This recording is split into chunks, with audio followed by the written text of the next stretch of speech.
What an easy adjustment it's been for Diamond Miller. I wasn't expecting that.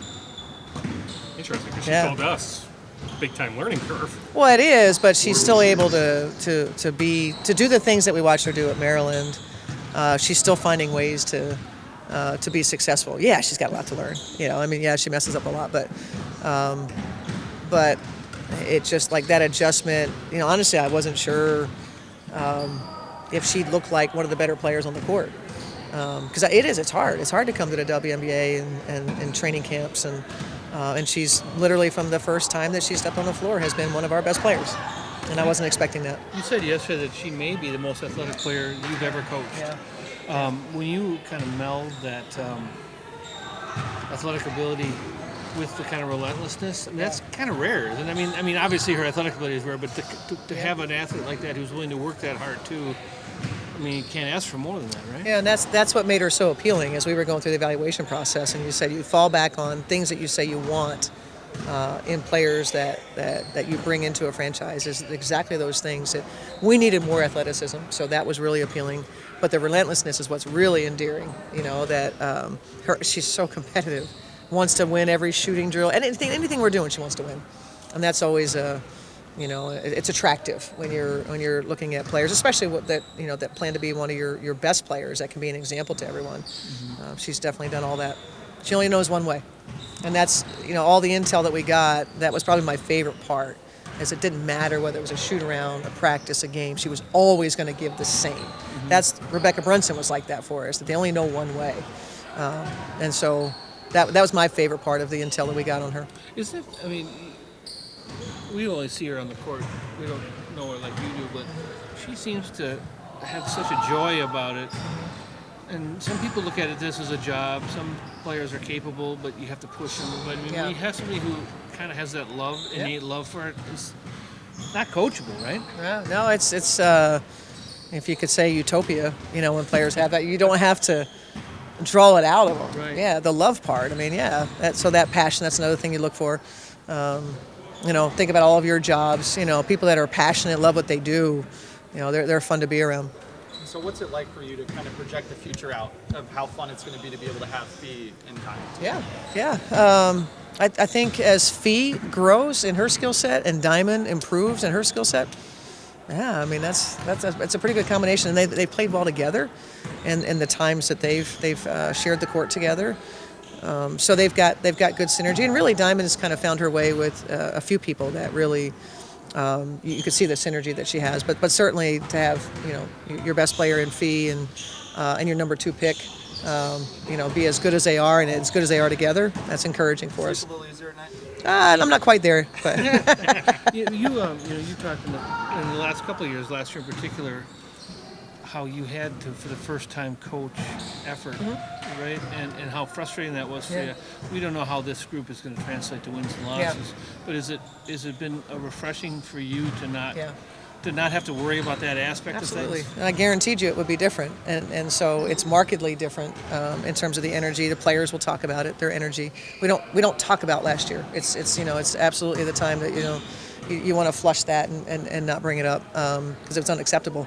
And so this group has, we say we got it right with this group, and the people that were here last year have come back in a much better mind space. And we will, I don't know, like you said, wins and losses wise, but how we do it is what matters most to us. And that's, we're going to play really, really hard. And whether we win or not, obviously, we'll see how that goes. Were you anticipating switching this much on defense? Yes. And so, obviously you did a lot more on Friday than you did last year. Yep. And something that personnel. And something that stood out to me was how often Dorcas switched out onto the perimeter and held her own pretty well. Just like, how would you assess the way that she was able to? She screws up the coverage quite a bit. She switched when she's not supposed to. Okay.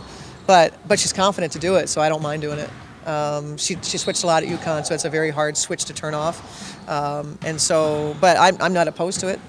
And I think personnel-wise, we're in a better place to be able to do more of that. And does something like that kind of show up when you're looking at corner rotations a little bit? Now they had some wide open corner threes. I don't know if it's switching when you're not supposed to. Yeah, I'd have to go back and look at those situations, but I don't know that there was anything linked to a corner three.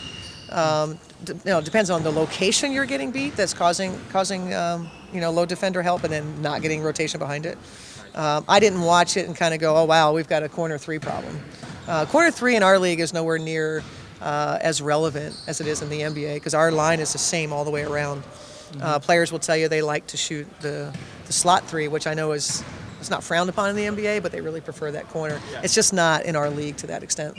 And then he played at the 5 when you guys made that charge in the second half. Yeah. Just, how would you assess, first offensively, like how she fit? Because that's not really something that she's done a whole lot yet. Yeah, I'd say growing in this this world of being more on the perimeter and then trying to get where she wants to go, trying to find her best shots. That's what she's navigating right now in the 5 out. We will certainly get to some situations where we get her in her sweet spots in the paint. But I think she's enjoying it.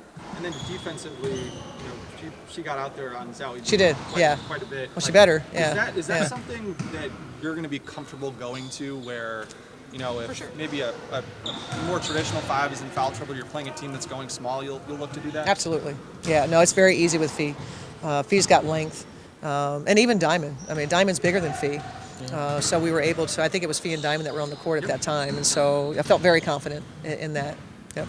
And then does that factor into any decisions that you make roster-wise in terms of, if I'm thinking about, hey, I want to make sure that I can get to 5-7 minutes of Fee at 5, that might change where I go. I don't necessarily know that's a plan. That's probably more out of necessity. It would be games like that. I wouldn't say it's a big part of what we're thinking for our identity. If anything, Fee shifting left to the small forward spot would probably be more of a priority for us. Yeah, if we can. Obviously, our post group being healthy is going to, determine our ability to do that. And then DC first practice today. What Yeah, did you good. think of Yeah, no, she's come back. What you hope for. She's maturing. This is year 5 for her in the WNBA. She's coming off of being, when you go over there and you get paid the money that they get paid.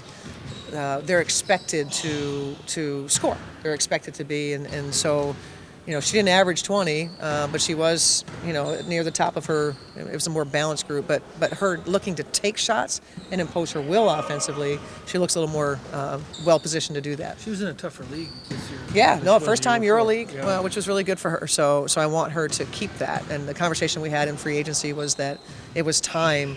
I have to help her by running plays for her so that she has that mindset.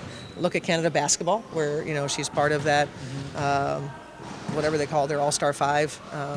She has to keep that mentality. She can't come back here and go, I'm coming off the bench, and I fall back into this reserve mindset. Do you think there's like a built-in kind of nudge with the fact that you guys are going to take a lot more threes than you took in years past? She's always had that for us, but yeah. And that's what we saw today. I mean, her shot looks really good. Or maybe naturally creating more opportunities. Yeah, absolutely. Yeah.